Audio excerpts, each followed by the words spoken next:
My name is Malcolm Nair with Guided Intelligence, and this is a little bit about my story, about my near-death experience. So before my near-death experience, I basically was living an unconscious, subconscious paradigm where I was living from the past, memories of the past, and I really didn't have any guidance or discipline or structure. So I was really living from a sad, emotional, angry state of mind. I was very naive, very ignorant, very angry, very negative, very controlling, abusive, toxic, you just name it. Without sharing too many details of my life story before my car accident, I was into alcohol, drugs, sex, and friends, and just all the mindless things to escape reality in life. I didn't know what it was to be aware or conscious. I didn't understand what being peaceful or mindful or loving or forgiving was. Now, fast forward living like that for nearly 20 plus years of my life. I was a runaway, junior high dropout, no education, beat up and bullied and tormented and alienated by my family. I had destruction. That's all I had. Both my parents divorced when I was 1 year old, and they both got into other emotional, toxic relationships, and it just rubbed off on me. So I basically didn't have an upbringing that was loving, kind, compassionate, respectful, understanding, and communicative, right? So it was very belittling. So around the age of 23, I probably already had over 50 to 60 different jobs, different types of jobs in my life that I always lost and got fired, or was always aggressive or arguing or fighting with the owner or the manager or, the regional manager or whatever. So at 23 years old, I wake up in the morning one day, mindless. I'm renting out a basement suite. And the first thing you think, it's the weekend. How do you enjoy your day and your night? You want to drink, maybe have fun, see what kind of friends, guys, girls you can hang out with, kind of searching and looking for acquaintances, not realizing that they were, also like me, non-player characters in this world, living in the matrix, mundane lifestyle, wasting life away. So I wake up and I start to envision my day. And I'm like imagining all these things, but it was all toxic and negative. And I was able to attract exactly my night that I envisioned and attracted. So I wanted drugs and alcohol and party and girls and, just nonstop, just without getting into details, one of those type of party lives. And it happens. One phone call after another led to, hey, come to my house. And I end up I had about 10, I don't know how many grams of mushrooms, and, there was cocaine there and alcohol and marijuana. So I ended up, having my bag of mushrooms, and I'm like munching on it and, chewing on it. As you can imagine, just a pity of a life. So I say, hey, I'm going to leave. This is not that fun. I'm waiting for nothing. I'm waiting around getting all of this, but it's still not good enough for me. And I wanted more. So I ended up saying, where's my keys? Let's get in the car. I get in the car and I ended up leaving, right? As soon as I'm driving, I'm getting a little lost and confused. My local city, and I'm starting to forget where I am going. And I start to notice flashing lights just zipping and flashing by me, not realizing that it was me driving in a residential area over 100 kilometers an hour. And things start kicking in and I'm just getting dizzy, and I ended up crashing into two cars, blacking out. As I daze back into consciousness, my foot pushes down all the way on the gas, and I end up driving up a yard and I smash into the corner foundation of someone's home and instantaneously eject headfirst out of the vehicle. I'm unconscious, but I'm aware in this silence, and I notice stillness, no pain, no suffering, but then I can see my body stuck, crushed in between my waist out of the car, my whole body, my leg was stuck in the car. When they did the investigation, the crazy thing is that the police and the investigators and the homeowners seen my body on the passenger side of the vehicle. They didn't understand how I was able to do that. But it'll make more sense when I tell you about my experience. I was able to come in and out of my body at will. I felt as if my soul needed my body to survive, and I was able to drag myself out of that car and lay unconscious on the passenger side, and that's when my spirit left my body again. So meanwhile, I am just lucid, aware of the ambulance coming, trying to resuscitate me, revive me, and, speaking in ways that I was like shocked that, we're losing too much blood, we're losing him. And they just wanted to go. So they strapped me up and they're trying to revive me and everything. And they take me into the ambulance and we're driving on the highway and I'm near my body, but I'm observing and noticing my body. And it made me feel like, what can I do with this information? Like, I was observing everything. I can see the lady and I can see the guy and I'm seeing the driver. And that's not me because I was unconscious and I'm laying there and they're trying to resuscitate me. But me, the soul, the spirit was able to leave the ambulance and look at the ambulance driving to the hospital and coming in and looking at my frail body. And I was able to see this and I was the witness of that. So I ended up going to get to the hospital. And, here they're telling, they don't know what's going on with me. They knew, obviously I broke my leg. I'm puffy everywhere. I've lost so much blood. There's shards of glass in my forehead, in my face, in my neck, in the back of my neck, in my body, everywhere. And they're just shocked, obviously a wreck like that, right? So slowly a few hours goes by and I hear phone calls and families. And I'm like tuning into this information that I'm able to tune in and I'm able to hear phone calls, but it's like far away from me. So I was wondering, like anybody else, about this, how is it that I can hear and tap into this type of information? So as family comes, I could just hear like gasping, oh my God. And I can hear their voice and their whispers and their prayers and everyone's coming and they're like one by one, guys, one by one, and everyone's just like ready either to wish me well for my death or, for my funeral. They don't know, right? Because I'm on life support. And there were moments where I had to go in for surgery and I noticed my spirit being able to follow my body into surgery to support me nearby so I can stay well enough. So the fact of the matter is, another scenario happened was the breathing tube that was in me was choking my body and my spirit sensed that. And this is where it becomes more real, where I can come in and out of my body, is my spirit came back into my body, took off my neck brace so I can breathe.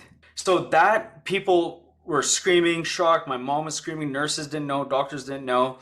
And my mom was panicking, but nurses and everybody said that maybe he's responding. So what happened was, when they all had to decide to either leave me plugged in or, unplug me, there had to be a decision to be made by me, a sacrifice that I really didn't know, but it was like being in the unknowing, knowingly. And something kind of gravitated to me, and I was getting these senses of I had to go somewhere and make a decision. Right as they come in and my mom's about to make a decision to pull out the plug, my consciousness, my soul leaves outside of the hospital room and starts going and leaving. So my spirit's leaving the hospital room and I end up observing and watching me leave the hospital, and I don't know where I'm going. I'm kind of in this feeling of what do I do? But I felt detached. I didn't feel attached to my body. I was able to see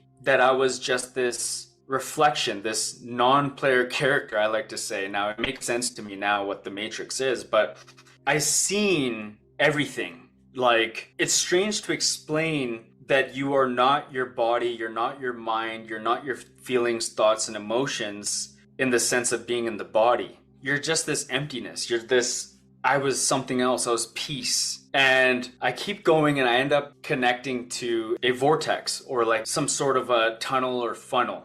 And I end up getting gravitated up. It just kind of takes me unwillingly, and I'm just going faster and faster and faster. And I'm observing lights and the speed and the frequency, sound waves and thought waves. And I'm just going from it further and further. The further and further away I get, I start to notice blackness all around me. And I'm getting a little like nervous. And I start to question in my mind, what do I do? And as I'm thinking, is there ever going to be light? I had to surrender and calm down and trust in the process. And all of these subtle words I've been saying have everything to do with being here and how we can turn it all into a practice. But as I'm going and I'm surrendering and I feel detached and not attached at all, and I have to let go of my ego mind and my ego spirit to make a decision to kind of like be in control. So I had to let go of the control that we're so used to. And that's when I start to see light. And I come towards a light that's like a warmth. It wasn't even warm, but it was like a glowing light. And it just surrounded everywhere. And I present myself and I stop and I'm like, where am I? You know, before I can get welcomed in or welcomed into the white light, I hear thoughts and feelings and emotions of warmth and compassion and love, empathy and sympathy and respect and honor and appreciation. And like, I felt like I was somewhere I've never been, but this is where I was supposed to be. This is where I come from. And everyone seemed so familiar. But I didn't know anybody, but it felt like I knew everybody. It was like my angels were there. And I can't say, yeah, that was my cousin, that was my grandfather. I don't know. But I did see like these beings in an angelic way, kind of in surrender, in the same respect, you know, just kind of present. And I can just hear thoughts, feelings, and emotions of all this, like, you're welcome, you're home now, come.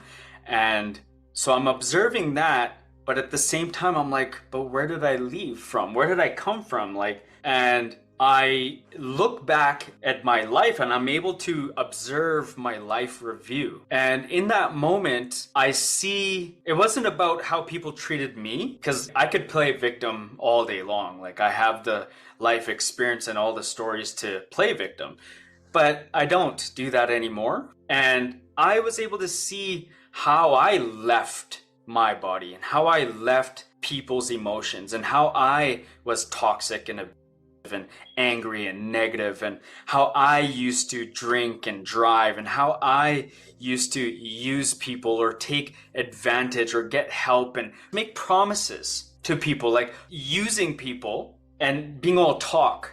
My entire life review kind of flashed before my eyes, from childhood all the way up to even having my first son, you know, seeing how I was going to leave, you know, him, and how I was going to turn out, and how I turned out, you know, uneducated, illiterate, stupid, a bully, you know, all these things. I just seen like, what did I do? What did I live for? What did I do with my life? And I started to reflect on what I could have done different, what I should have done, and what I would have done different, and realized that it's too late for all that. I'm done. I left my body, and I don't know if I'm crippled, if I'm a vegetable, if I'm going to come back and I'm going to start walking and talking the same.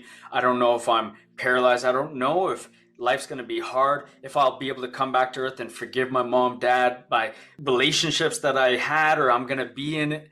Like, the difficulty of life, the emotions, the density. And if I was told, I probably wouldn't have gone back. But right when I was contemplating all of that, and I felt the regrets, and I felt the shame, and I felt the guilt, and I felt the judgment coming out of me. But I wasn't judged being up there. I wasn't being prosecuted. I wasn't being condemned. I was being welcomed and it's okay, that was your journey and you're home now. I don't know, it felt like I had to beg, but a figure, a huge angelic being lifted its head. Didn't have to say, but I felt, what do you want to do? What are you going to do? So basically, do I want to stay here? I'm home. I'm forgiven. I don't know what's going to happen next. And I didn't know other life reviews and other consciousness. I didn't know anything else except for that experience. And I said, I choose to go back. And I want to go back. And a moment went by and I was asked, are you sure? And I took a look and it didn't take too long, but I had to bite the bullet, swallow that pill. And then I ended up saying, I'm sure. And as soon as I said, I'm sure, I go back into the white light and into the blackness. And I go back the same way I entered. And I'm going down faster, faster, and faster. And I see the atmosphere again. And I come in the clouds and I see the landscape. And then I come and I see the hospital and I go. It was like a dream, literally like a dream. But what made it not a dream, like, near-death experiences, people know about different stories and aspects and perspectives.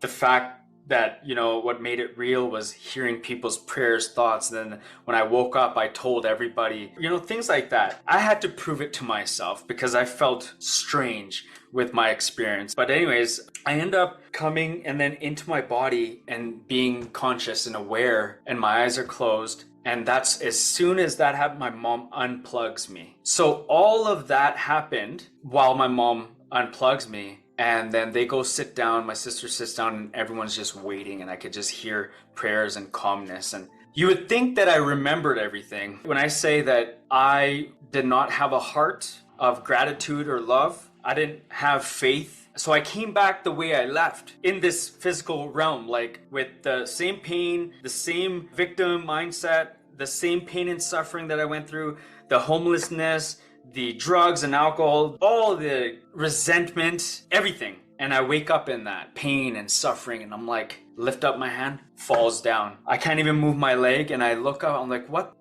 is happening to my leg? I can't move it. And I look and I see my mom and my sister right there. My mom, they look at me, they're probably thinking, oh, welcome back. Oh gosh. When you burst someone's bubble? I was that guy. Can't you be grateful? You made it. You're alive. You survived, right? Nah, I didn't have none of that. It was a journey, I tell you, a process. And I was victim mode and blame mode, and I didn't want to see my mom, didn't want to see my sister. I had so much packed up resentment. They weren't in my life. There was so much neglect and there was so much abandonment issues and trust issues. And there was so much that you see these people now, you're out of the matrix, now you're the player of the character. Like, I can't just dismiss everything. And I just wanted to shout and yell and tell and call people out on their fraudulence and shame and tell them the truth and tell everybody where to go and what to do and how to do it. And even doctors and nurses, police officers, judges, everything.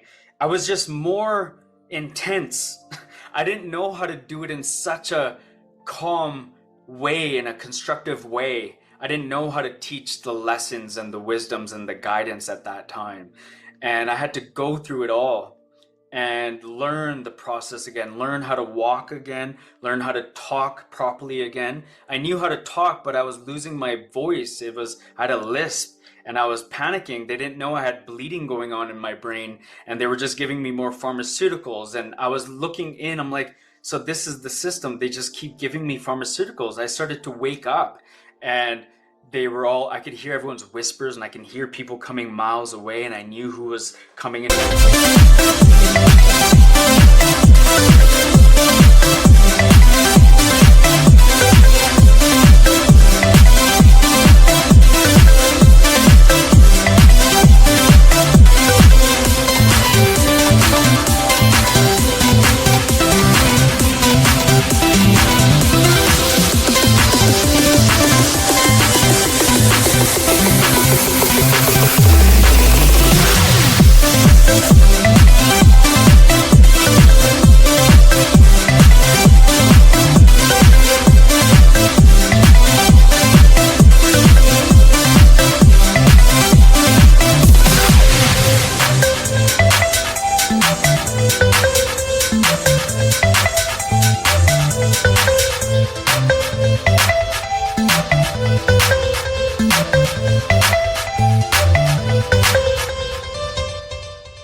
To the hospital, and it was crazy, and I knew family members coming in before they came into my room, and I was more in tune, and I'm like messing around with energies, and like when they would do my blood pressure, I was able to show them how pissed off I am, and they were getting scared how I'm raising it so high, and I'm like, fine, I'll lower it. So I'm like testing things, I'm healing my bones, healing. People are laughing at me, joking around, saying, who did this guy think? And they're all making a mockery of me in the hospital, in the rehabilitation center. But I proved them all wrong.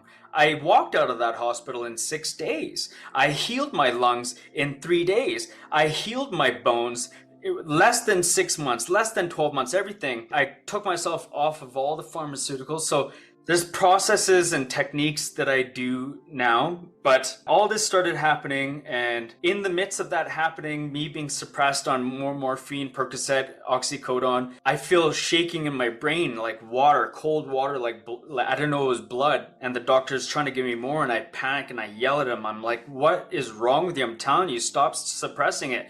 What are you guys doing? And I'm telling him, educating. He's like, okay, Malcolm, it costs $10,000 a pop to run this, and this is how the system works, and this is what we do. And I'm like, no, not with me, buddy. And then they booked me in. They sent me in the same night or the next day, and they find out I have bleeding in my brain. And they said, you have a choice to make. And this is another life or death choice. I said, what? And I was pissed off. I'm like, I just survived this. Weeks go by, almost a month, less than a month and a half. And now you tell me I have to go in for brain surgery. And you're telling me to make a decision, to do this? I'm like, oh man.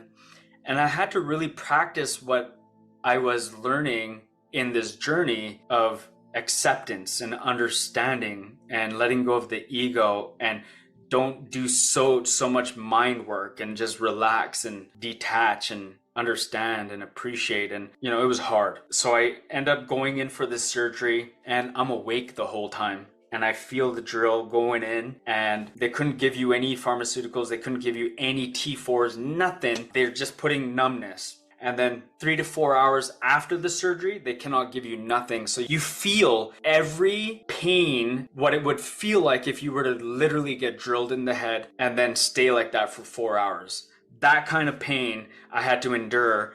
And I tell you, when my spirit left my body after the 3rd hour of dealing with that suffering, then I felt good. I learned how to leave my body again and just kind of go in the hospital, look around and stuff. And then I come back, and that's when the nurse was able to say, hey, are you okay? We can give you pharmaceuticals now. And yeah, so that's basically some of my story. And I ended up learning through the journey of self-healing and how to change my patterns, understand my cycles, and pay attention to the patterns I make in life and the outcomes that come from that. I was able to get my criminal record dropped, 7-year. I had fines and fees I needed. I had emergency protection order placed against me. I had so many things going on in my life, and I had to learn how to manifest and attract differently, how to quantify my experience in life. I had to learn how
transmute energies and transform my life and rewrite my destiny, and to quantum jump my 20 years waste of life to 20 years in advance, to publishing a self-help book for children, being able to manifest attracts so many different things, and I don't need to go into all that kind of stuff, but just shifting your reality, changing my personality to learn how to love, learn how to forgive, learning how to let go of resentment, understanding all these emotions, and just going through life differently to experience a different life coming from what type of life I came from. So that's a bit of my story.